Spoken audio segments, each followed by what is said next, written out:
खून की नसों में क्लॉट मुख्य रूप से चोट के कारण जमते हैं। प्लेटलेट्स और प्रोटीन के असंतुलन से भी खून जमता है। खून का थक्का जमना शरीर की एक सुरक्षात्मक प्रक्रिया है।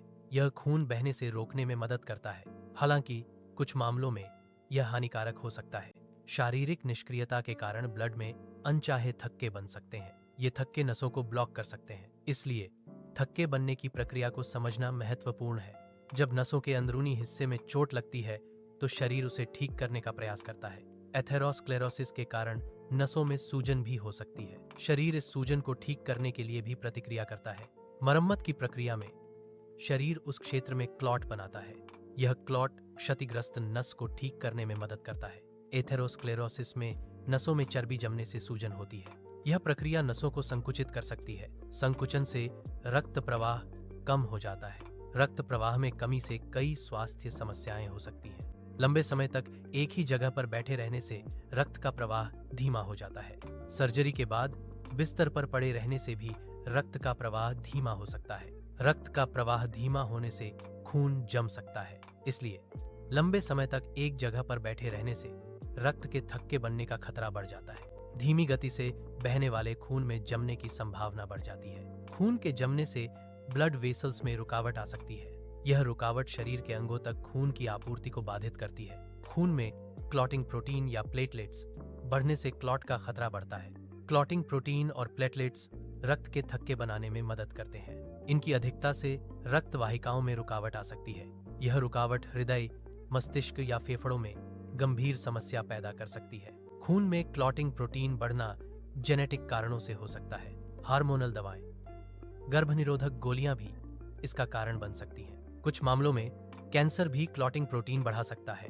इसलिए क्लॉटिंग बढ़ने के कई संभावित कारण होते हैं। धूम्रपान से खून गाढ़ा हो जाता है। गाढ़ा खून रक्त के थक्के बनने का कारण बनता है। धूम्रपान रक्त के थक्के के खतरे को बढ़ाता है।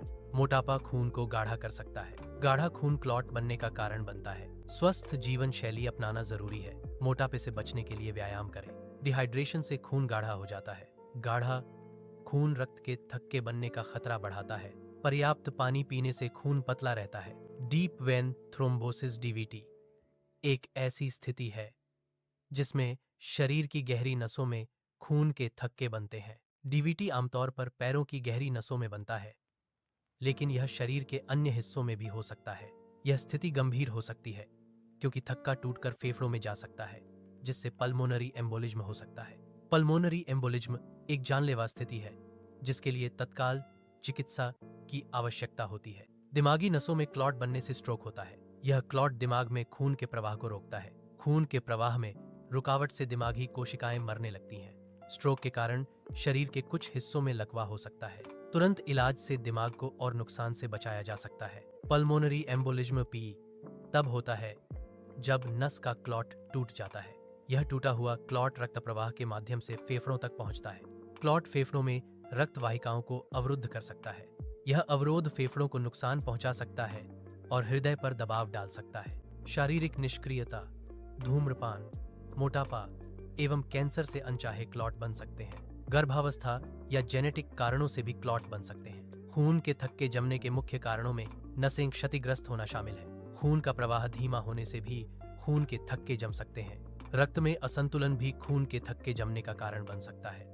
नसें क्षतिग्रस्त होने से खून का सामान्य प्रवाह बाधित होता है। रक्त में असंतुलन होने से थक्के जमने की प्रक्रिया तेज हो सकती है।